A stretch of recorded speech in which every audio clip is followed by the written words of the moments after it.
तो चलो एक काम करते हैं बेटा, आज वाला लेक्चर हम लोग स्टार्ट करते हैं। तो लास्ट लेक्चर तक जो भी सीखा था जल्दी से उसका एक क्विक ओवरव्यू, फिर आज वाली क्लास। तो लास्ट लेक्चर तक हमने देखा था कि दो लेंस, या पहले तो एक लेंस के बारे में, उसकी फोकल लेंथ कैसे निकलती है। दूसरी चीज, अगर उसके सामने किसी ऑब्जेक्ट को रखोगे तो इमेज कहाँ बनेगी, कितनी बड़ी बनेगी, छोटी बनेगी। फिर उसके बाद देखा कि अगर उसका साइज वगैरह, अगर उसके रेडियस ऑफ कर्वेचर पता है और रिफ्रैक्टिव इंडेक्स पता है तो उसकी फोकल लेंथ कितनी होगी, यानी कि लेंस मेकर्स फॉर्मूले का इस्तेमाल। इसके बाद हम लोग आगे बढ़े, और आगे बढ़ने के बाद हमने देखा कि अगर एक से ज्यादा लेंस हैं तो उनके कॉम्बिनेशन को किस तरीके से यूज कर सकते हैं। तो दो हिस्सों में हमें इसको पढ़ना था। सबसे पहला वाला हिस्सा था जब लेंस कांटेक्ट में हो तो उनकी फोकल लेंथ कैसे बदलती है, या जो इफेक्टिव सिस्टम होगा वो कैसे बिहेव करेगा, ये चीज।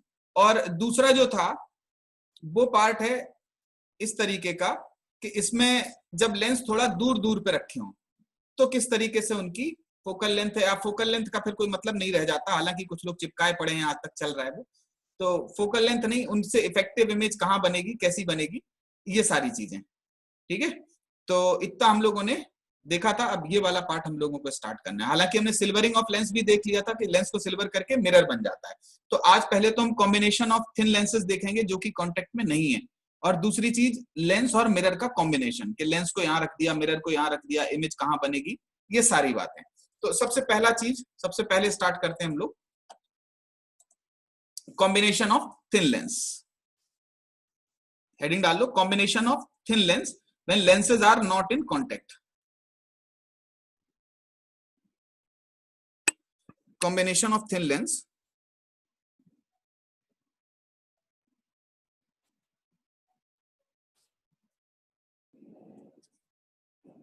combination of thin lens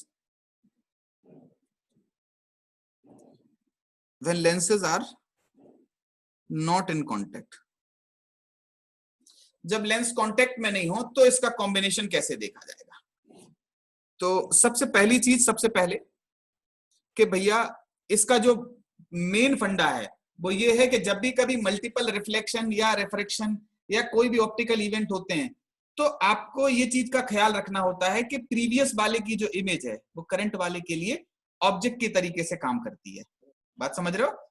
जैसे 4 रिफ्रैक्शन हो रहे हैं तो पहले वाले से जो इमेज बन रही वो दूसरे के लिए ऑब्जेक्ट, जो दूसरे से बन रही है वो तीसरे के लिए ऑब्जेक्ट। इस तरीके से ये सिलसिला आगे चलता चला जाता है। तो हम जैसे जैसे वी निकालते जाएंगे हम अपनी रे को आगे बढ़ाते जाएंगे और उसको समझते जाएंगे कि क्या उसमें फेनोमेना हो रहा है। इसका यही फंडा है कि image formed by previous refraction acts as an object for current refraction. Correct है? तो हम नहीं भी लिखवाएं तो ओके है कि प्रीवियस इमेज करंट ऑब्जेक्ट, बस एक सिंपल सा फंडा, प्रीवियस इमेज करंट ऑब्जेक्ट। जो करंट रिफ्रैक्शन है उसके लिए ऑब्जेक्ट के तरीके से बिहेव करेगी। जैसे example 0, find position of image. Image की पोजीशन बतानी है आपको। चलो इन्हें एग्जांपल से ही समझा जा सकता है, एग्जांपल ही बेस्ट तरीका है ना समझने का।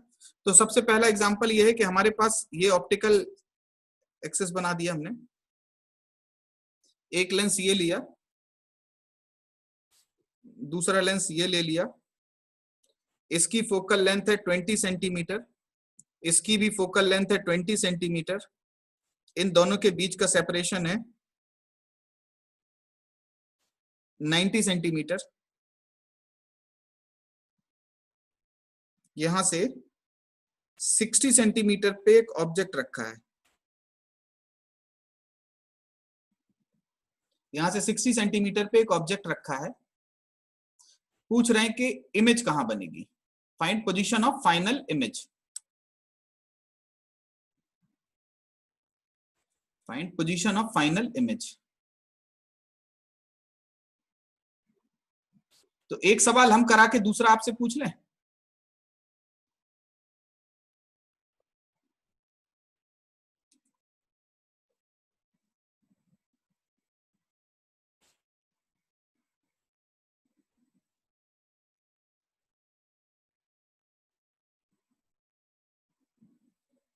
आप लोग करना चाहते हो इसको? चलो करो।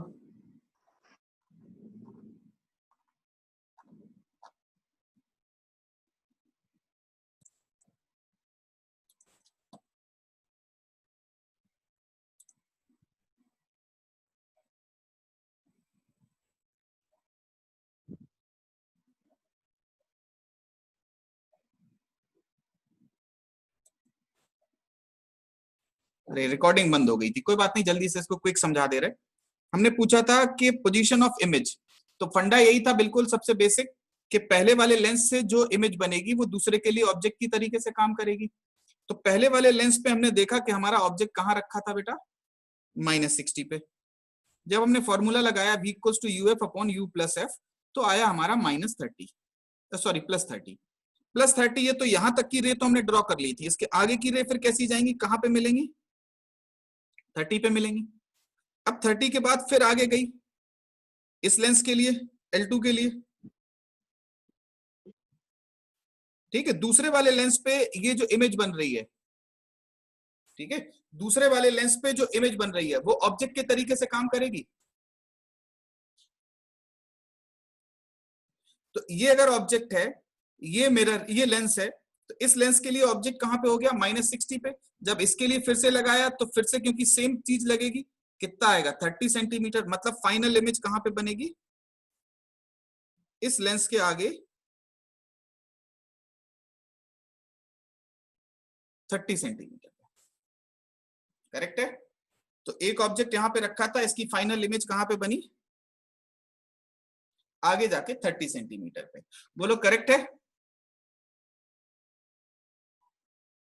बताओ बेटा, इसमें कोई दिक्कत परेशानी हो तो बताओ। ठीक, चलो एक क्वेश्चन अब आपके लिए और है, इसको करो।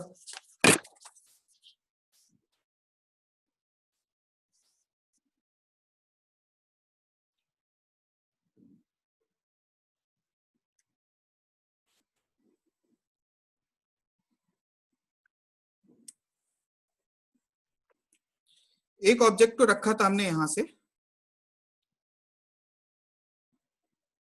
30 सेंटीमीटर पे, इसकी फोकल लेंथ थी 20 सेंटीमीटर। यहां से चलो,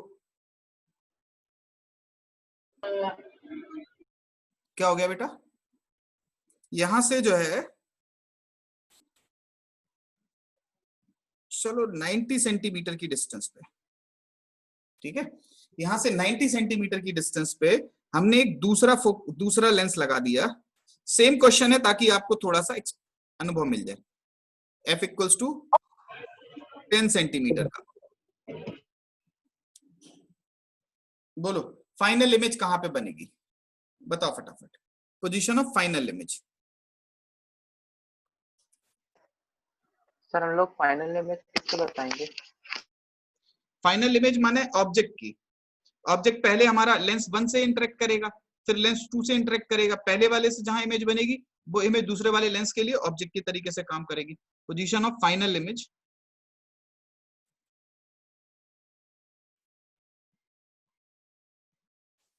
ठीक, बस इतना सफिशिएंट है। बोलो जल्दी से, कहां पे बनेगा फाइनली,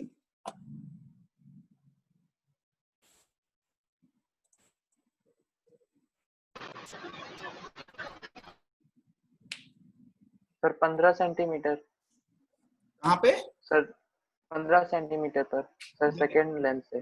देखते हैं बेटा,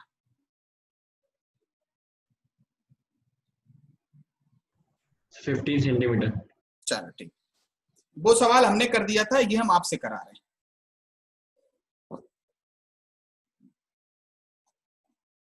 करो फटाफट, चलो देखो, लाइट की रे यहां से गई फॉर फर्स्ट लेंस,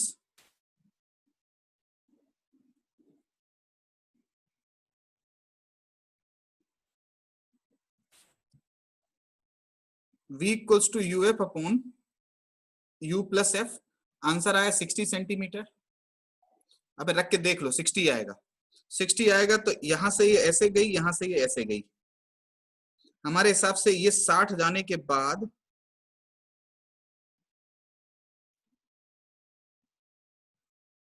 ये 30 सेंटीमीटर आता है।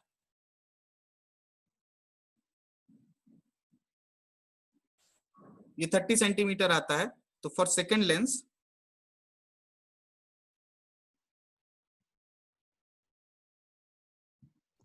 v equals to U F upon u plus F. जब रखोगे यहाँ पे -30 10 divided by -30 plus 10 equals to कितना आएगा? 30 सेंटीमीटर का 15 सेंटीमीटर, सॉरी। तो भाई 15 सेंटीमीटर यहाँ पे ऐसे आके ये मिल जाएगी, ये बन जाएगी हमारी फाइनल इमेज। एक क्वेश्चन और, एक और देखो क्वेश्चन फटाफट।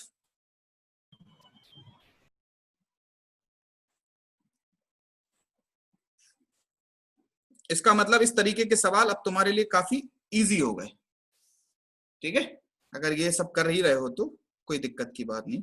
इसकी फोकल लेंथ है 20 सेंटीमीटर। एक ऑब्जेक्ट को हमने रख दिया था 40 सेंटीमीटर पे, ठीक है। यहां से 20 सेंटीमीटर पे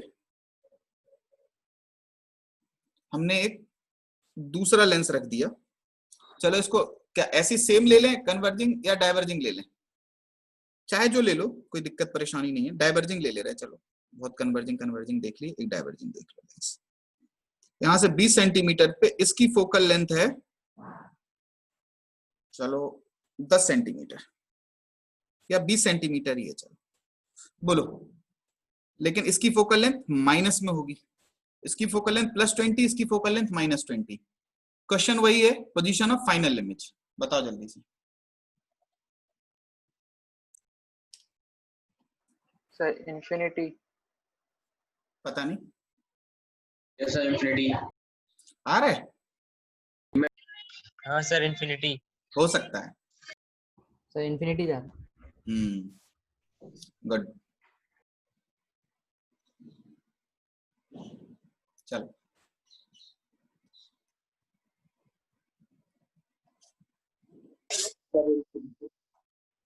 चलो देखते हैं।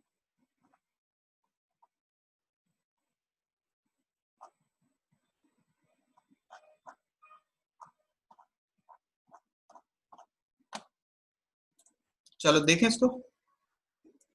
लाइट यहां से गई, ठीक है। सबसे पहले फॉर फर्स्ट लेंस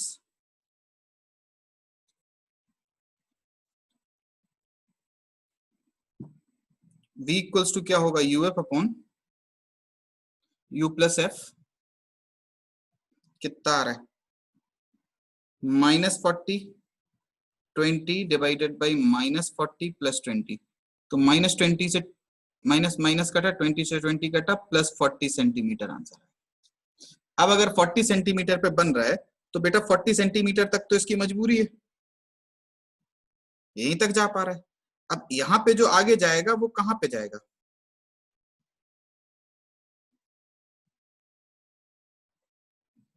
ये हुआ, ये डॉटेड लाइन से बनाया बेटा, क्योंकि इस लेंस से पार होने के बाद रे कहाँ जाएंगी ये किसी को अभी नहीं पता है। तो हमें ये पता है कि यहां से जाएंगी, लेकिन कुछ सारे लोग ये समझ गए होंगे कि ये f इक्वल्स टू 20 है, ये भी 20 है, डाइवर्जिंग इसका नेचर होता है, तो खट से इनफाइनाइट पार कर दिया होगा, कोई दिक्कत नहीं है। अब बहुत सारे लोगों को ये नहीं चमका होगा, तुरंत नहीं चमका है तो भी कोई दिक्कत की बात नहीं, आप फॉर सेकेंड लेंस ले लो। तो सेकेंड लेंस के लिए जब आप पूरा फॉर्मूला लगाना चाहो, पूरा तामझाम करना चाहो, पूरा तामझाम कर लो, और नहीं तो सिंपल तरीके से बोल दो। नहीं तो बहुत सिंपल तरीके से बोल दो। क्या बोलोगे? बोलो कि दूसरा वाला लेंस जो है वो दूसरा वाला जो ऑब्जेक्ट है वो फोकस पे रखा है, तो इमेज इनफाइनाइट पे बनेगी। लेकिन पूरा देखना तो चलो पूरा देख लो। 20 -20 20 -20 क्या आ जाएगा? इनफाइनाइट। बोलो करेक्ट है?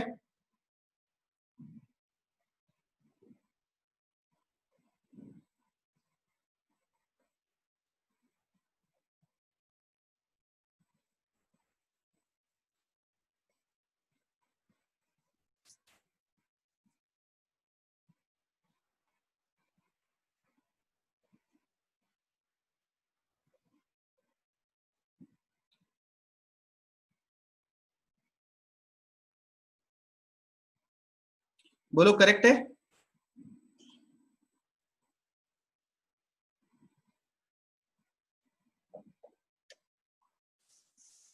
करेक्ट है कि नहीं?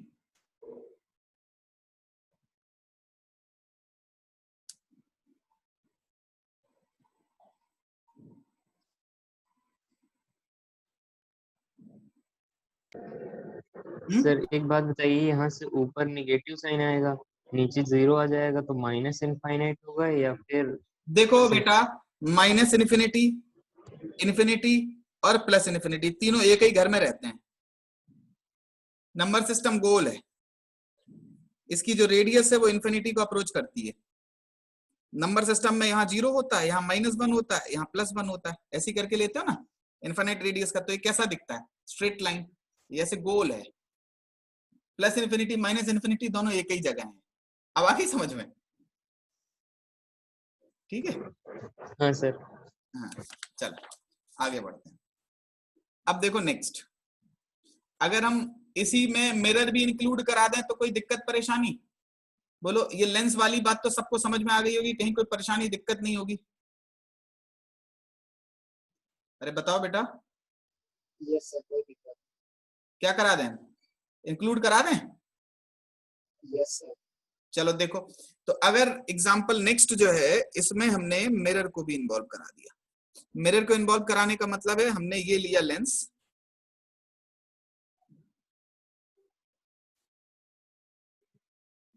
ठीक है, ये ले लिया हमने लेंस,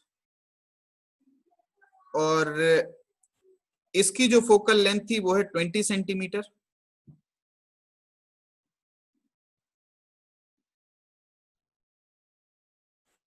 यहां से चलो एक काम करते हैं बेटा, ज्यादा दूर हो गया ये, कोई बात नहीं। ऑब्जेक्ट को ले लिया हमने यहां से 30 सेंटीमीटर पे,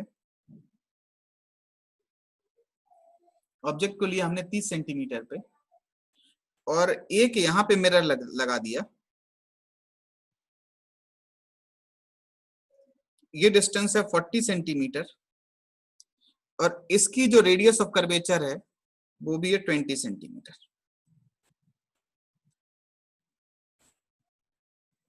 हम्म 30 है ये, 60 50 कर लो इसको। 60 में, अरे सुनो, 60 में अगर हम 20 और जोड़ दें तो कितना हो जाता है? 80 ना। 60 में 20 जोड़ दिए तो कितना हो गया? 80 सेंटीमीटर। बोलो, करो इसको। हाँ जी बोलो बेटा। क्वेश्चन पता है क्या है? -20/3। क्वेश्चन सुनो तो बेटा, क्वेश्चन है find position of final image, वही चल रहा है।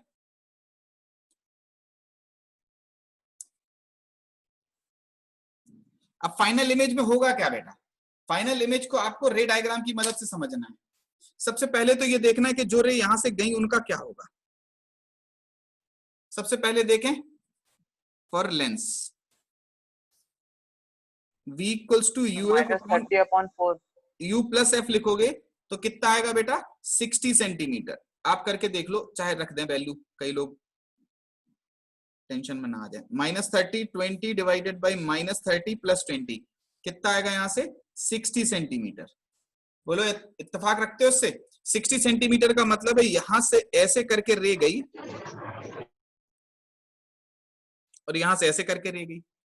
अब देखो, जो समझने वाली बात है वो समझ गए होंगे लोग कि ये यहाँ से 60 सेंटीमीटर है, ये कितना है? 20 सेंटीमीटर। इसकी आंसर नहीं तो 60 आ रहा है। Sir total answer. अच्छा, टोटल आंसर बता रहा हूं, अभी देख रहे हो उसको बेटा। अगर हम यहाँ की बात करें तो ये कितना आ रहा है बेटा? 60 सेंटीमीटर आ रहा है कि नहीं? अब ये 60 सेंटीमीटर यहां से है तो बचा हुआ 80 में से ये कितना हो गया? 20 सेंटीमीटर। क्या यही सेंटर ऑफ कर्वेचर हो जाएगा इसका? अब अगर देखें हम फॉर मिरर, इसी में अगला फॉर लेंस, फर्स्ट रिफ्रैक्शन, सबसे पहला रिफ्रैक्शन था ये। फिर इसके बाद for mirror, O is at centre of curvature. Object अगर सेंटर ऑफ कर्वेचर पे तो लाइट की रे क्या करेगी? इस पे पड़ी पढ़ने के बाद फिर वापसी मार दी, जिस रास्ते से आई थी उसी से फिर चली गई।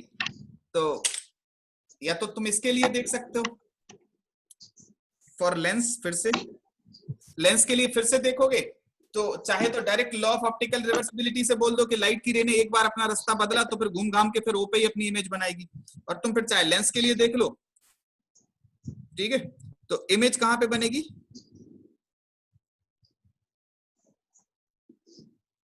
इमेज विल बी एट सी। अब अगर लेंस के लिए देखा जाए तो क्या होगा, लेंस के लिए अगर देखो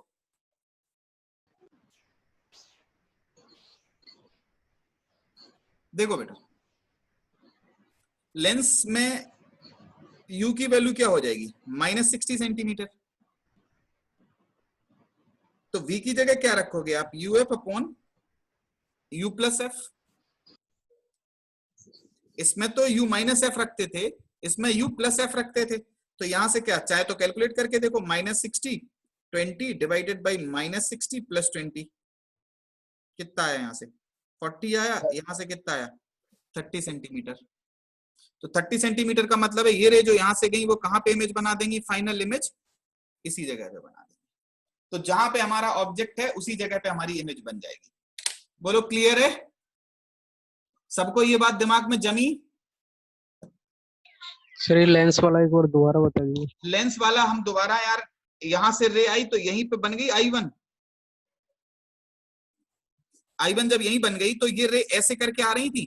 अब जो थर्ड वाले रिफ्रैक्शन की बात आप करोगे, थर्ड वाले रिफ्रैक्शन में ये वाली डायरेक्शन इंसिडेंट रे है, तो इस डायरेक्शन को पॉजिटिव लोगे और यहां से नापोगे, तो इसके लिए उल्टी डायरेक्शन में चले आप, कितना -60। तो इस वाले लेंस के लिए फॉर थर्ड इंसिडेंट, मतलब थर्ड इवेंट जो है, थर्ड इंसिडेंट मान लो, पहले इंसिडेंट में इससे रिफ्लेक्ट हुई लेंस से पूरी तरीके से, दूसरी में इससे रिफ्लेक्ट हुई, इससे रिफ्लेक्ट होने के बाद यहीं पे इमेज बना देगी।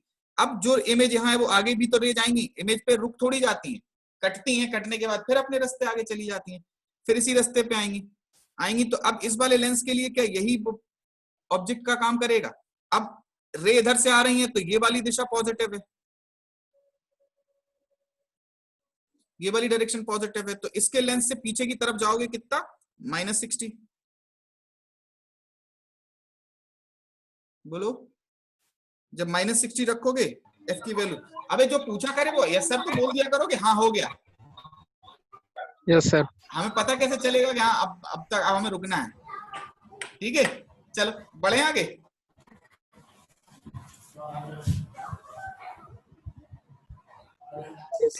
Yes sir.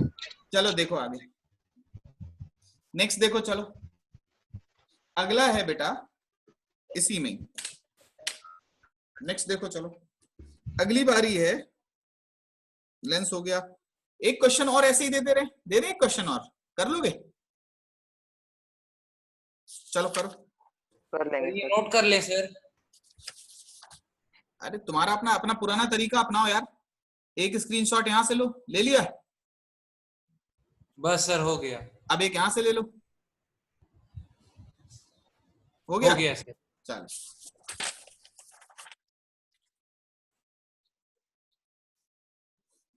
चलो देखो, अब नेक्स्ट जो है उसकी बात हमें करनी है।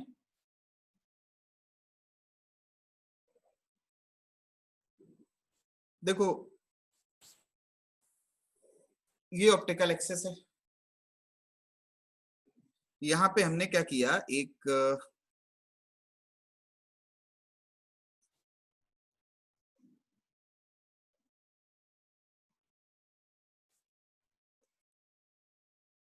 इनफैक्ट -20 सेंटीमीटर, इसकी फोकल लेंथ कितनी है, -20 सेंटीमीटर।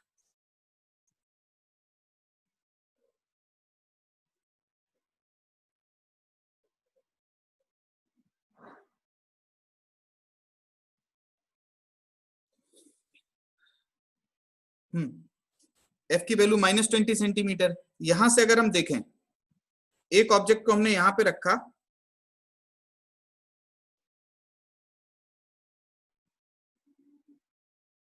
ये 20 सेंटीमीटर है,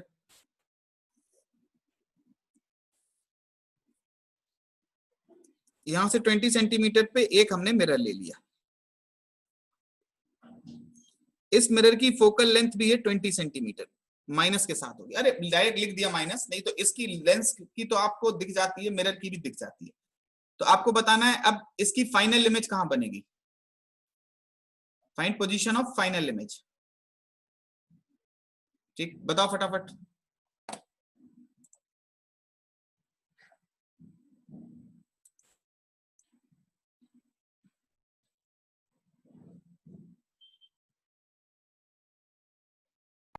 सर वहां बनेगी फोकस पे। हमें नहीं पता, आप बताओ, बोलो बोलो,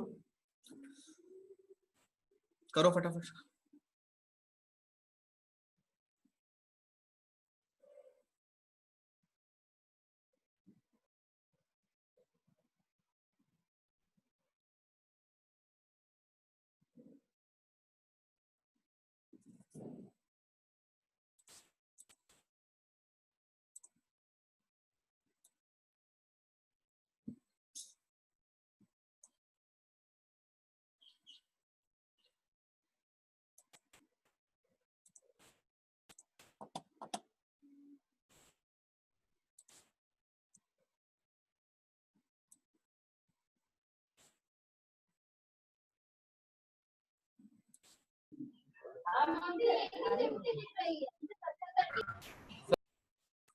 बताओ बेटा। Sir object 20। ऑब्जेक्ट से 20, चलो देखते हैं, काफी देर हो गई। सबसे पहले देखते हैं पहले लेंस के लिए, फॉर फर्स्ट लेंस।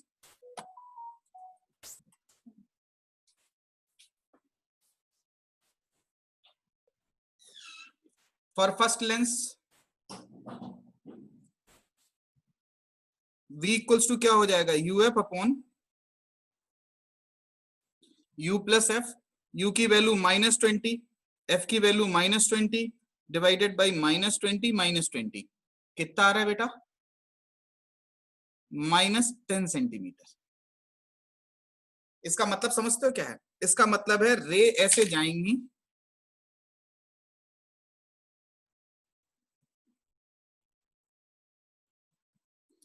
इसके बाद ये क्या करेंगे, इसके बाद ये करेंगी डाइवर्ज, और पीछे बढ़ाने पे कहां मिलती हुई अपीयर करेंगी,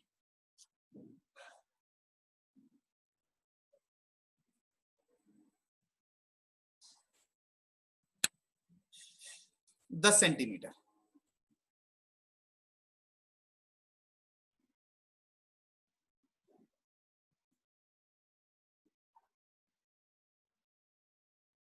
बोलो अब for mirror u equals to क्या हो जाएगा बेटा, यहां से ये 10 था, यहां से 20 था, तो u की वैल्यू कितनी हो गई, -30 सेंटीमीटर। जब -30 सेंटीमीटर है तो v इक्वल्स टू कैसे निकलेगा, uf upon u minus F.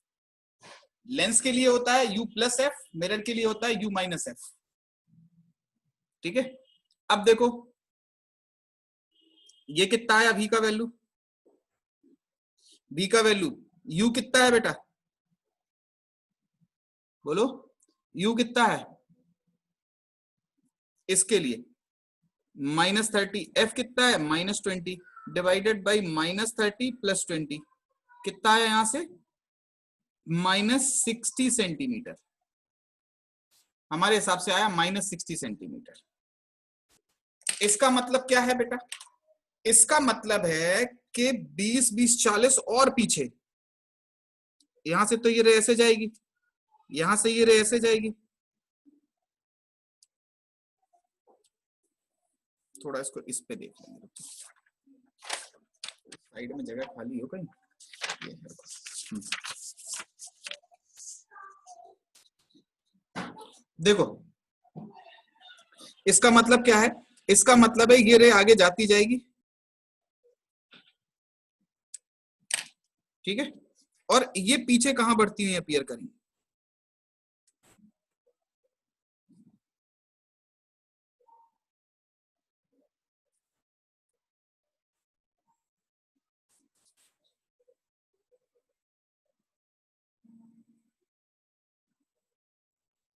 यहां पे मिल नहीं, बोलो ये जगह कितनी है?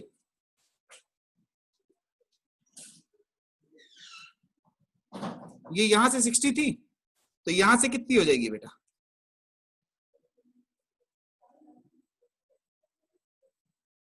यहां से कितनी हो जाएगी बोलो? 40 सेंटीमीटर। 40. ये डायरेक्शन पॉजिटिव है। अब लेंस के लिए जब लगाओगे फॉर्मूला तो क्या लगेगा? देखो, फॉर लेंस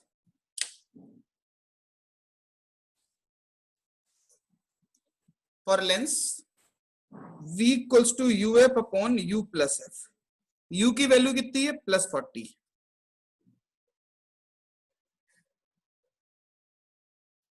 तो इसके लिए लगाओगे 40 इंटू -20 डिवाइडेड बाई 40 माइनस 20। कितनी आ रही बेटा ये?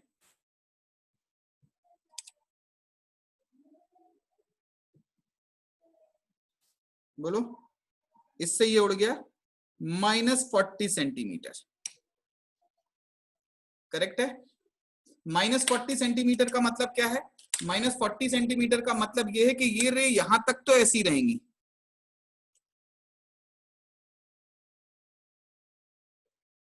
लेकिन उसके बाद क्या होगा? ये रे यहां तक ऐसी रहेंगी, उसके बाद क्या होगा बोलो? फिर ये डाइवर्ज कर जाएंगी, और डाइवर्ज करने के बाद -40 का मतलब है इसके भी पीछे यहां पे बनती हुई अपीयर करती हुई दिखेंगी। तो ये ऐसे चला जाएगा, ये ऐसे चला जाएगा।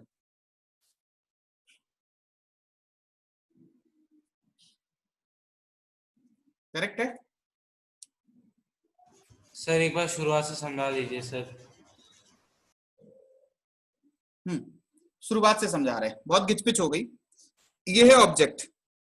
सबसे पहले पहले वाले लेंस के लिए देखोगे, पहले वाले लेंस के लिए क्या आया? -10। -10 आया, इसका मतलब है ये पीछे बनेगा 10। पहले वाले लेंस में रे यहां से आ रही थी, तो ये वाली डायरेक्शन पॉजिटिव थी। -10 आया, इसका मतलब पीछे, पीछे तो रे जानी नहीं, रे आगे की तरफ जानी है, इसका मतलब पीछे वर्चुअल इमेज बनेगी। यहाँ पे बनी। अब दूसरे वाले के लिए ऑब्जेक्ट कौन हो गया बेटा? यही वाला 10 पे जो बना था, 20 यहां से था। तो दूसरे वाले जो मिरर के लिए आप दूसरे रिफ्लेक्शन यानी कि मिरर के लिए देख रहे हो, तो मिरर के लिए u की वैल्यू कितनी हो गई? -30। v की वैल्यू कितनी हो गई? -60 आ गई। अब -60 का मतलब ये 60 पे आगे जाके पीछे जाके बनती, लेकिन 60 तक तो पहुंच नहीं पाएंगी, मात्र 20 तक पहुंचेंगी यहां से आके। और कितना पीछे की तरफ चली जाएंगी? देखो देखो, यहां से ये रे आ रही थी, ये 60 पे मिलनी थी, 20 यहां से चला गया था, 40 आगे रहती। अब ये 40 तो जा नहीं, अब 40 के बाद जा नहीं पाएंगी। तो तीसरे वाले के लिए फिर आपको क्या करना पड़ेगा? तीसरे वाले के लिए ऑब्जेक्ट क्या हो गया? वर्चुअल हो गया कि नहीं हो गया? तो वर्चुअल ऑब्जेक्ट के लिए फिर हमने लगाया, तो आया -40। -40 का मतलब है फिर ये पीछे हो गया, तो फिर से ये आगे की तरफ डाइवर्ज हो जाएंगी और फिर पीछे 40 पे मिलती हुई अपीयर करेंगी। तो फाइनल इमेज कहां पे? फाइनल इमेज कैसी होगी? वर्चुअल। और कहां बनेगी? मिरर के 20 सेंटीमीटर पीछे। बोलो, कोई दिक्कत परेशानी हो इस सवाल में? देखो, ये सवाल अब भी हो सकता है बताने के लिहाज से बहुत बड़े लग रहे हो। क्यों? क्योंकि गिचपिच होती चली जा रही है। आप रे के साथ आगे बढ़ते चले जाओ, जो जो बातें आप कर रहे हो वो करते चले जाओ, कोई दिक्कत परेशानी नहीं होगी। कोई दिक्कत परेशानी नहीं होगी, रे के साथ आगे बढ़ते चले जाओ, सारी चीजें करते चले जाओ। बात समझ रहे हो? ठीक है? किसी का सही आया था?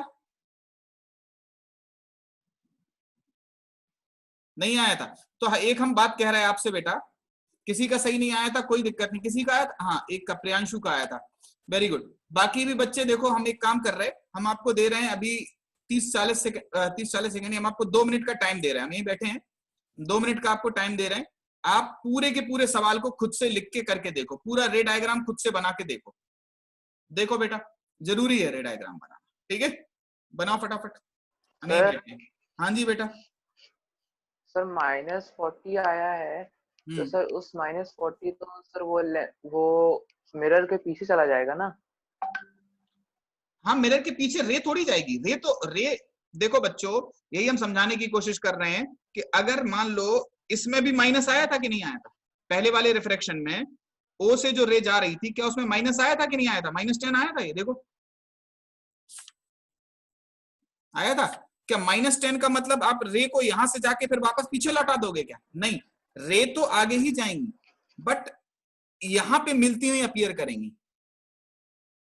बात को समझना जरा, ये बात हम पहले शुरू से ही कह रहे हैं कि रे आगे जाती, अब -20 का मतलब है पीछे की तरफ बननी है। अब पीछे इमेज तो पीछे तो रे जा नहीं सकती, रे आगे की तरफ ही फैलेंगी, फैलने के बाद यहाँ पे मिलती हुई अपीयर करेंगी। ठीक है, चलो करो इसको। हाँ बेटा, तो इस वाले क्वेश्चन को एक बार खुद से करके देखा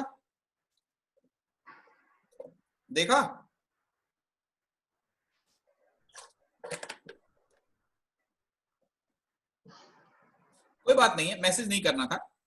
ठीक है, आ रहा है ना पूरा के पूरा? चलो ठीक है, तो आगे अच्छी बात है, टेंशन नहीं लो।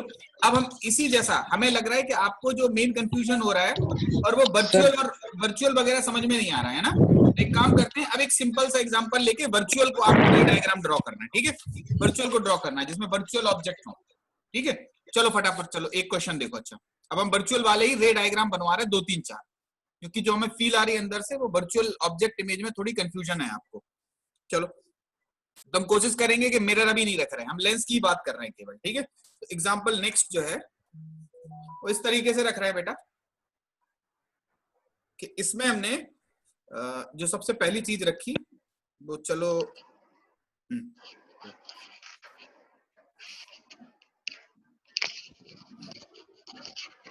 तरबूज अंदर नहीं रखा था, बाहर ही आता है और कटा हुआ था। म्यूट करो बेटा sound. F equals to 20 centimetre, F equals to -20 centimetre. 30 centimetre पे एक ऑब्जेक्ट रखा था और ये है 20 सेंटीमीटर। आपको रे डायग्राम ड्रॉ करने हैं पूरे के पूरे। चलो करो, चलो इसको भी 30 मान लो, कोई दिक्कत नहीं, दोनों ही 30 है। चलो अब बोलो, पहले तो आपको इमेज की पोजीशन बतानी है रे डायग्राम ड्रॉ करके। ऐसे केस में सबसे बढ़िया होता है आप रे डायग्राम बनाते जाओ, आगे करते चले जाओ। करो फटाफट, चलो करो फटाफट, बनाओ इसको।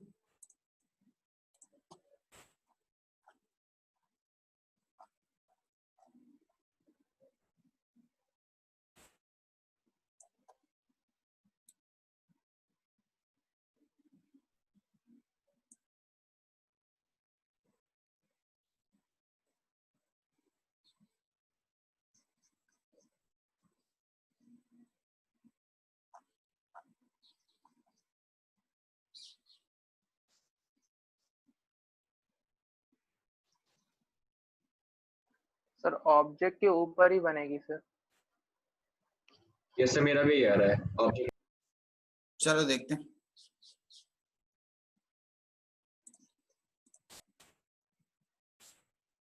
क्या कह रहा है, ऑब्जेक्ट पे ही बन रही? देखते हैं, हो सकता है बनने। हाँ सर। कोई बात नहीं, हमने यहां से लाइट की रे भेजी, सबसे पहला काम ये कर दिया। अब इसके आगे क्या होगा नहीं पता। आप लोग सबसे गलत काम यही कर रहे हो कि आप रे को छोड़ देते हो।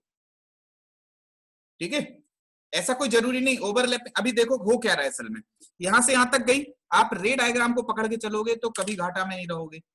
पहले वाले के लिए तो फॉर फर्स्ट, ये फॉर L1, ये L1 है, ये L2 है। फॉर फर्स्ट लेंस के लिए क्या होगा, V equals to UF upon U plus F लिखोगे।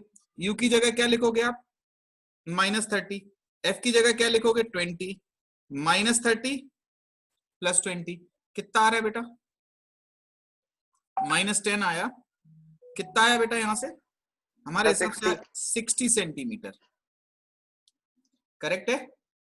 अब ये जो 60 सेंटीमीटर है बेटा, ये 60 सेंटीमीटर पे आगे जाना है इसको, बात समझना जरा। 60 सेंटीमीटर पे आगे जाना है तो रे लौट के ऐसा नहीं कि यही चली जाए, 60 सेंटीमीटर पे आगे जाएगी। ये गई आगे, अब जा कितनी पाई, मात्र 30। कितनी जा पाई, 30। अब यहां पे, यहां तक तो रुक गई रे थोड़ी देर के लिए, लेकिन ये आगे जाती हुई मिल कहां रही थी। आप बेटा रे डायग्राम को प्रॉपर ड्रॉ करोगे, कभी आंसर गलत नहीं हो, कभी कोई क्वेश्चन गलत नहीं होगा। ये यहां से कितना है 30 सेंटीमीटर, यहां से 30 सेंटीमीटर है। अबे यहां से जब 60 आया था 30 चला गया तो 30 ही तो बचा आगे क्या। अब ये वाला जो है, जो जिसको आप I1 कह रहे हो, ये I1 फाइनल इमेज नहीं है। I1 क्या है, I1 इस वाले जो लेंस के लिए ये वाला I1 क्या एक ऑब्जेक्ट के तरीके से काम करेगा? बोलो हाँ है ना? अरे बोलो। Yes sir. तो अब क्या लिखोगे आप? I1 will act as an object for second lens। Second lens के लिए जो I1 है वो ऑब्जेक्ट के तरीके से काम करेगा। बोलो तो कैसे आएगा बेटा? देखो सेकेंड वाले लेंस के लिए U की वैल्यू क्या हो गई? 30 सेंटीमीटर हो गई। U की वैल्यू कितनी है? 30 सेंटीमीटर। F की वैल्यू कितनी है? -20 सेंटीमीटर। V निकालना है आपको, तो V क्या रखेंगे हम? UF upon U plus F। U कितना है बेटा? +30। इसके लिए 30 क्यों लिखा बेटा? क्योंकि ये डायरेक्शन पॉजिटिव है और हमारा ऑब्जेक्ट वर्चुअल है, यहां से 30 सेंटीमीटर आगे है। पॉजिटिव क्यों है? क्योंकि इस वाले लेंस पे लाइट इधर से आ रही थी। ध्यान से समझना जरा। 30 F की जगह लिखोगे -20 डिवाइडेड बाई 30 -20। कितना आ रहा है बच्चा ये? 30 -20 कितना होता है? -60 तो -60 आ रहा। -60 आ रहा है। Yes sir. चलो वेरी गुड। हाँ, अब इसीलिए आप कह रहे थे कि इमेज पे ही बनेगी, फाइनली ऑब्जेक्ट पे ही बनेगी इमेज। बिल्कुल सही बात। लेकिन रे डायग्राम कैसा होगा ये ज्यादा इंपॉर्टेंट है।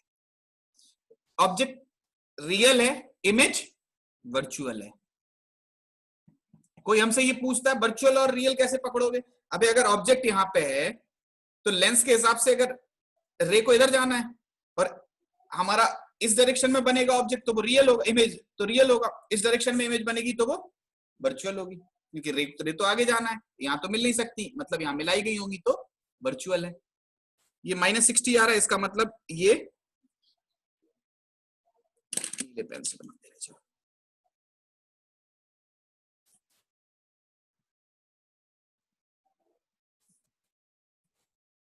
करेक्ट है? बोलो।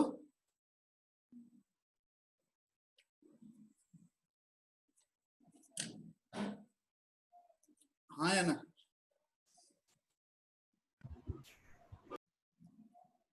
अच्छा, अंकुर पूछ रहा है इनका कोई रियल लाइफ यूज है? हाँ बिल्कुल है बेटा, रियल लाइफ यूज है। लेंस का तो तुम जानते ही हो, लेंस का जानते हो यूज? नहीं जानते? जानते सर, चश्मा लगाते हैं सर। लेकिन ऐसी चश्मा लगाते हो प्रॉब्लम ना? हाँ तो ठीक, लेंस का, एक लेंस का तो तुम जानते ही हो। और जब दो लेंस मिलते हैं तो दूरबीन होती है। बोलो दूरबीन तो उसमें देखा था वो बाहुबली की मूवी में। अच्छा ठीक है। हाँ तो उसमें देखा हो या कहीं भी देखा हो तो इस तरीके के लेंस लगा के बनाए जाते हैं, उनमें यही सब चलता है ना। कैमरा में ऐसे लेंस लगते हैं, ठीक है, टेलीस्कोप में ऐसे ही लेंस लगते हैं, माइक्रोस्कोप में ऐसे ही लेंस लगते हैं, ठीक है। किसी भी जगह पे देखोगे तो इसी तरीके के लेंस लगे होते हैं जिनमें कुछ डिस्टेंस हो। तो ये किस तरीके से काम कर रहे होंगे, अलग अलग फंक्शन करते हैं, किस तरीके से फंक्शन करेंगे ये अगला चैप्टर है, ऑप्टिकल इंस्ट्रूमेंट। अभी हमें केवल ये बताना है इसमें कि अगर दो लेंस रखे हैं तो किस तरीके से इमेज फॉर्म करते हैं, ये उनके पीछे का बेसिक है। अभी तामझाम नहीं किया हमने ज्यादा। करेक्ट है? तो ये समझ में आया कि नहीं आया? ठीक। और रियल लाइफ में भी आप इस्तेमाल कर सकते हो इनको, कोई ऐसी दिक्कत नहीं है, ठीक है। आपने इस लेंस का तो इस्तेमाल सबने किया होगा, किया है लेंस इस्तेमाल। जब छोटे रहे होगे तो पेपर जलाए हो कि नहीं जलाए हो? ऐसे करके उसके सामने पहुंच जाते थे तुम लेकर के लेंस, गोल लेंस जो होता था। सर जलता नहीं था सर, जला नहीं कभी। किस चीज से जलाए थे तुम? किस चीज से जलाए थे? पेपर। मतलब जलाए किसके लेंस से थे? मैग्नीफाइंग ग्लास से? हाँ सर। मैग्नीफाइंग ग्लास का पावर कम होगा, ज्यादा पावर का लेते तो जला देता। नहीं ज्यादा नहीं, सॉरी, पावर से लेना देना नहीं उसका कोई। पावर से तो यही लेना देना है कि आप उसको फोकस करते हो। एक्चुअली होता क्या है, देखो आपको एक बात बताएं, पावर से नहीं ज्यादा कनेक्शन है उसका, पावर का और उसका क्या फंडा है अभी हम बताते हैं आपको। आप क्या करते हो, सूरज के सामने लेंस लेके खड़े हो जाते हो। लेट सपोज चलो ये है लेंस ही, ठीक है, ये लेंस है। अब लेंस के इतने सरफेस पे आपका एक्सपोजर आ रहा है, ठीक है, इतने सरफेस पे लाइट के फोटोन पड़े, बात समझना जरा, सब लोग समझो, इतने पे लाइट के फोटोन पड़े। अब ये क्या होते हैं, अब ये नीचे आके एक जगह कन्वर्ज हो जाते हैं। सूरज बहुत दूर है तो ऐसा मान सकते हो कि सूरज से निकलने वाली लाइट पैरेलल आती है, बोल सकते हो, बोलो क्यों बेटा, जो पूछ रहे थे वो तो बताओ। हाँ सर। है ना, तो इतनी दूर से लाइट आ रही है, पैरेलल आ रही है। हाँ अब सर। पैरेलल लाइट कहाँ पे फोकस होती है, जो उसका फोकस हो। हाँ जिसका, अब सुनो, जिसका जो हमारा पावर है लेंस का, मेरा लेंस का पावर जो है, अगर वो ज्यादा है मतलब फोकल लेंथ कम है। फोकल लेंथ अगर कम होगी तो ये पास में रखने से काम चल जाएगा। और अगर फोकल लेंथ कैसी है, फोकल लेंथ अगर ज्यादा है यानी कि पावर कम है तो फोकल लेंथ ज्यादा, फोकल लेंथ ज्यादा है तो आपको बहुत दूर से फोकस करना होगा, ठीक है। उसको आप ऐसे ऐसे करके करोगे, एक जगह पे आप ले आओगे तो वो क्या करता है, सूरज की इमेज बना देता है। अब उस पे जितने फोटोन पड़ते हैं, देखो अगर आप बड़े अपर्चर का लेंस ले लोगे तो वो जल्दी कागज जला देगा। आप दिन के 12 बजे जलाओगे तो 12 बजे बहुत ज्यादा फोटोन पड़ने लगते हैं तो जल्दी जला देंगे। असली खेल फोटोन का है बेटा, कितने फोटोन्स पड़ रहे हैं, कितनी एनर्जी की लाइट उस पर पड़ रही है जिसको वो फोकस कर दे ताकि आपको मिल जाए। आप बंद कमरे के अंदर जलाओगे तो कुछ नहीं दिखेगा आपको, वही जो बल्ब है उससे वही उल्टा आपको दिखने लगेगा। कभी किसी ने बंद कमरे के अंदर ऐसा देखा है कि लेंस ऐसे करके लगाओ और जो अगल बगल के जो फोटो हैं, ठीक है, अगल बगल के जो फोटो हैं उनकी इमेज यहाँ दिखने लगे, क्या ऐसा कभी देखा है आपने? देखा नहीं है तो करके देखना आप लोग। कोई पॉजिटिव पावर का चश्मा लेना, है ना, जैसे जब सर चश्मे में 2 लेंस लगे होते हैं तो आधे में कन्वर्जिंग और आधे में डाइवर्जिंग होता है, तो सर किस टाइप के क्वेश्चन। देखो बेटा एक बात समझना जरा, वो बाइफोकल जो लेंस होते हैं, ठीक है, वो अलग है, उनमें आधा हिस्सा अलग पावर का होता है, आधा हिस्सा अलग पावर का होता है। उनकी लेंस देखो, जो हम आंखों का दोष बताएंगे उनमें ये होता है, कई बार आंखों की जो भी मतलब बीमारी है वो ये है कि कई बार हमें पास का दिखता है, कई बार हमें पास का दिखता है, दूर का अच्छा नहीं दिखता, कई बार दूर का अच्छा दिखता है, पास का अच्छा नहीं दिखता। ये अलग अलग एज की बात होती है, ठीक है। और एक ऐसी एज आ जाती है जिसमें ना पास का अच्छा दिखता ना दूर का अच्छा दिखता। बात आ रही समझ में? तो जब वो स्टेज आ जाती है जब ना पास का अच्छा दिखता है ना दूर का अच्छा दिखता है, तो आधे में पास वाला आधे में दूर वाला लगा देते हैं। हम उसका चर्चा करेंगे अभी, ठीक है। ऑप्टिकल इंस्ट्रूमेंट में आई भी होता है। अंतर समझ में नहीं आता सर। क्या सर अंतर, सर जो ऊपर और नीचे लेंस लगे रहते हैं उसमें थिकनेस में कोई अंतर समझ में नहीं आता है। अबे देखो एक बात की तुम्हें जानकारी देते हैं बेटा, अगर आपके मन में कहीं ऐसा कोई ख्याल है कि बहुत ज्यादा, देखो ये 20 सेंटीमीटर है, 20 सेंटीमीटर का मतलब समझते हो क्या है? 20 सेंटीमीटर का मतलब होता है कि अगर आप लेंस लगाओगे तो आपको 20 सेंटीमीटर ऊपर रखना पड़ेगा लेंस, करेक्ट है। और इसकी पावर कितनी होगी बेटा? 1/0.2 की वैल्यू कितनी होती है बेटा? 5। जब आंख का चश्मे का पावर 5 होगा तब जाके उसको 20 सेंटीमीटर दूर से जलाओगे तब जलेगा। समझ रहे हो मेरी बात को? अरे दिमाग में बैटरी बात की नहीं? हाँ सर समझ रहे। और 5 चश्मे का पावर कितना होता है बेटा? तुमने कभी देखा है किसी को 5 पावर का चश्मा लगाते हुए? बहुत दुर्लभ है, यहाँ पर भी है, बहुत रेयर है। कम लोग हैं ना जिन्हें इतना ज्यादा आंखों में प्रॉब्लम होती है कि +5 का लगाएं। सब माइनस में देखा है, प्लस में नहीं। हाँ, माइनस में देखा। अरे जब जितने बुजुर्ग होंगे वो सब प्लस में उनके चलते हैं, जितने नए बच्चे होते हैं वो माइनस में लगाते हैं, ठीक है। सबका अलग अलग फंडा है, ठीक है। तो ये जो तुम कह रहे थे कि तुम्हारा जो कागज नहीं जला, उस कागज न जलने की वजह ये नहीं है, ठीक है। कागज न जलने की वजह जो है, 1 मिनट बेटा हमारा एक कैमरा चला गया sir, recording on. Yes sir. समझे? तो अपर्चर का पूरा खेल है, अगर अपर्चर ज्यादा बड़ा है तो ज्यादा फोटोन पड़ेंगे, और जब वो ज्यादा फोटोन पड़ेंगे तो कन्वर्ज करा के ज्यादा फोटोन से इमेज बनेगी। जब फोटोन ज्यादा से इमेज बनेगी तो ऊर्जा ज्यादा एक जगह इकट्ठी होगी, एनर्जी ज्यादा एक जगह इकट्ठी होगी तो वो आग पकड़ सकता है। टेम्परेचर जब ज्यादा बढ़ेगा, टेम्परेचर ज्यादा बढ़ेगा तो आग ज्यादा पकड़ लेगा। बात समझ रहे हो? यही खेल चलता है किसमें, मोबाइल में भी तुमने देखा होगा इसी खेल को। मोबाइल में लोग नहीं कहते कि 40 मेगापिक्सल कैमरा, 100 मेगापिक्सल कैमरा। अबे तुम्हारे लेंस का अपर्चर इतना सा है, उस पे तुम लेंस के लिए बोल दे रहे हो हम 80 मेगापिक्सल। तो 80 मेगापिक्सल का जब इस पे फोटोन ही बहुत कम आ रहे हैं, मेगापिक्सल का मतलब तुम लोग समझते हो कि नहीं? क्यों बच्चों, मेगापिक्सल का मतलब समझते हो क्या होता है? नहीं सर। अरे मेगापिक्सल का मतलब केवल और केवल सेंसर से है। शॉर्ट में बताएं तो होता क्या है, इस लेंस पे लाइट पड़ती है और ये लाइट को एक जगह इकट्ठा करके फोकस करके एक सेंसर पे डालता है। छोटा सा सेंसर होता है, बहुत छोटा सा, इतना सा सेंसर होगा इसके अंदर। तो लेंस पे जो भी जाता है उसको इस सेंसर पे डालता है। सेंसर अलग अलग कलर की वेवलेंथ के लिए अलग अलग सिग्नल देता है कि अब उसके जितने पार्ट हैं, ऐसे छोटे छोटे छोटे छोटे बहुत सारे पार्ट हैं, करेक्ट है? तो यहां जिस तरीके की लाइट पड़ती है उस तरीके के हिस्सों में वो बढ़ता चला जाता है। बात समझे कि नहीं बेटा?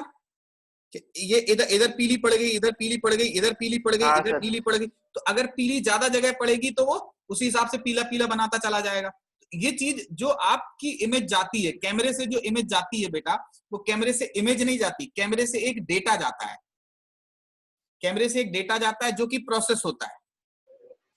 बात आ रही समझ? जो कि फिर प्रोसेसर उसको प्रोसेस करता है और प्रोसेस करने के बाद फिर एक इमेज देता है। अब सोचो तुम इतने छोटे से पे मेगापिक्सल बना देंगे बड़ा, तो कोई फायदा थोड़ी है। तभी आप देखना, ठीक है, एप्पल वगैरह या कोई अच्छी कंपनी जो है अनावश्यक 100 मेगापिक्सल 200 मेगापिक्सल की बात नहीं करती है, या करती भी है 200 मेगापिक्सल की बात करेगी भी तो इस चीज में ही नहीं, इस चीज में भी सुधार करेगी। आप देखो इसमें, इसका अपर्चर देखो काफी बड़ा है। अरे ठीक से फोकस हो जाओ, नहीं हो रहा है। अब देखो ये इसका अपर्चर काफी बड़ा है, ये वाला बीच वाले कैमरे का अपर्चर काफी बड़ा, उसमें दिख नहीं रहा है, ठीक है? तो ये चीज जो है, जितना ज्यादा बड़ा अपर्चर होगा बेटा, ठीक है, उतने ज्यादा वो फोटोन को पकड़ेगा। तो मेगापिक्सल की बात फिर भी मायने रखती है। नहीं तो आप अपने पुराने जमाने के मोबाइल देखो, आप लोगों के पास पॉइंट एंड शूट कैमरा पड़े होंगे बहुत सारे। मेगापिक्सल का क्या मतलब हुआ? मेगापिक्सल का ये मतलब हुआ कि कितने मेगापिक्सल हो रहे हैं एरिया के अंदर। कुछ एरिया डिफाइंड होता है, हमें अभी याद नहीं आ रहा है, कुछ एरिया डिफाइंड होता है कि उतने एरिया में ये छोटे छोटे कट कितने लगे हैं, सेंसर्स कितने लगे हैं। अबे इस तरीके से चौकोर टाइप के सेंसर बना दिए जाते हैं ऐसे ऐसे करके। अब ये किसी पर्टिकुलर एरिया में ये कितने ज्यादा कर दिए गए, जितने ज्यादा ये कर दिए जाएंगे उतनी बड़ी फाइल बनेगी और वही प्रोसेस होगी। बात समझ रहे? तो अब एक बार बताओ, अब आई फोटोन बहुत कम, तो बहुत जगह पे क्या रह जाता, सन्नाटा रह जाएगा। बहुत जगह जहां सन्नाटा रह जाएगा वहां पे वो छोटी छोटी बिंदी बना देता है। तभी देखा होगा रात में फोटो लेते हो पुराने किसी पहले वाले कैमरे से जिसमें ज्यादा मेगापिक्सल होते थे, तो ऐसे बिंदी बिंदी बिंदी बिंदी ग्रेन्स बना देता था। देखा है कि नहीं? ठीक है, तो जो तुम्हारा सवाल था बेटा वो लंबा खिंच गया थोड़ा सा, जिसने पूछा था, लेकिन कोई बात नहीं है, ये भी चीजें थोड़ी सी जरूरी हो जाती हैं। ठीक है, ये अपने सब्जेक्ट का ही पार्ट है। हम लोगों को ये पता होना चाहिए कि असल में जो हम पढ़ रहे हैं, जैसे मान लो अभी आप कागज जला रहे थे, तो कागज जलाते समय आपको पता भी तो होना चाहिए कि 5 पावर का जब आप चश्मा लोगे +5 का, तब वो 20 सेंटीमीटर की फोकल लेंथ का होगा, और फिर 20 सेंटीमीटर की फोकल लेंथ होगी तो 15 सेंटीमीटर होता है, 15 के बाद 5 और, कम से कम इतनी दूरी पे आपको रखना पड़ता। ठीक है, इतनी दूरी पे आप रखते तब जाके कागज उससे जलता। करेक्ट है? तो ये होता है बेसिक चीज। ठीक है, तो हम लोगों को इतना ही देखना था अभी। आज थोड़ा सा यार बातों में ज्यादा समय चला गया, कोई बात नहीं है। आई होप समझ में आया ये बात। बताओ बेटा। और सर जो बड़े बड़े कैमरास होते हैं सर, उसमें क्या होता है? अरे यार बड़े बड़े कैमरा के अपर्चर बड़े बड़े होते हैं यार। हाँ सर, तो सर वो तो उस पे बहुत सारे फोटोन एक साथ पहुंचते हैं, उस पे ज्यादा फोटोन एक साथ पहुंचते हैं, तो ज्यादा फोटोन पहुंचते हैं, उनका सेंसर भी बड़ा बड़ा होता है। तभी तुम देखो यार, पुराने पॉइंट शूट कैमरा वाले जो हो ना, पुराने पॉइंट एंड शूट वाले कैमरा जो तुम उठाते हो नहीं, जिन्हें दबाते हो और फिर दबा के रखो तो खिंच जाती है, अभी भी आते हैं पॉइंट एंड शूट कैमरा आते हैं, तो उनको अगर आप दबाओ तो दबाने के बाद इमेज खिंच जाती है। उनमें अगर आपके 4 मेगापिक्सल भी है ना, तो 4 मेगापिक्सल में बहुत जबरदस्त इमेज आती है, तो क्या कहो। हमने अपने पुराना एक कैनन का पढ़ा था, वही था पॉइंट एंड शूट, तो हमने उससे इमेज जब देखी तो 4 मेगापिक्सल में बड़ी दमदार इमेज आ रही थी। उसको खूब बड़ा करके देख लिया, कोई फर्क नहीं पड़ता। और 4 मेगापिक्सल का यार कोई पुराना नोकिया का फोन उठा लो तुम, ठीक है, उसमें देखना 4 नहीं 8-10 मेगापिक्सल का कैमरा उठा लोगे तो उसमें दिमाग खराब होगा। अबे 10 मेगापिक्सल में इतनी घटिया इमेज मिल रही है। बात समझ रहे? वजह क्या है? अपर्चर का, फोटोन का खेल होता है असली। कितने लाइट के फोटोन पड़ रहे हैं वो डिसाइड करते हैं कि कैसा क्या होगा। करेक्ट है। आप सेंसर को बढ़ा के कोई फायदा नहीं है। आपके पास लाइट भी तो होनी चाहिए, सेंसर बढ़ा के आप कर क्या लोगे? या फिर ओप्पो वीवो टाइप का प्रोसेसर होना चाहिए जिसमें एआई लगा हो, आर्टिफिशियल इंटेलिजेंस, जो डिटेक्ट करे ये चेहरा है, ये काला नहीं हो सकता, ये गोरा ही करना है इसको। ओप्पो वीवो वाले नहीं करते हैं ना बेटा? हाँ सर करते हैं अभी सर, जितने महंगे आते हैं सब उस सब में होता है, सब में एआई लगा होता है। और एआई मतलब जो है, चाहे मतलब उनकी नजर में होता होगा, हमारी नजर में तो सब एक ही जैसे होते हैं, है ना, लेकिन वो लोग उस फोटो को बहुत प्रोसेस कर देते हैं। तो फोटो को नहीं प्रोसेस करते, वो इस रॉ डेटा जो इस सेंसर से आया है उसको इस तरीके से प्रोसेस करते हैं कि वो थोड़ा अट्रैक्टिव दिखे। समझ रहे? ठीक है। तो चलो बेटा आज थोड़ा सा यार इतना ही रखें क्या बेटा, फिर इसको आज के लेक्चर को, आज थोड़ा बातें भी हो गई, ठीक है। चलो नेक्स्ट वाली क्लास में इसको फटाफट खत्म करते हैं लेंस को। तो नेक्स्ट वाली क्लास में ये लेंस आपका खत्म हो जाएगा। एक और मेथड होता है जिसको यूवी मेथड कहते हैं, डिस्प्लेसमेंट मेथड कहते हैं, जिससे हम लेंस की फोकल लेंथ निकालते हैं।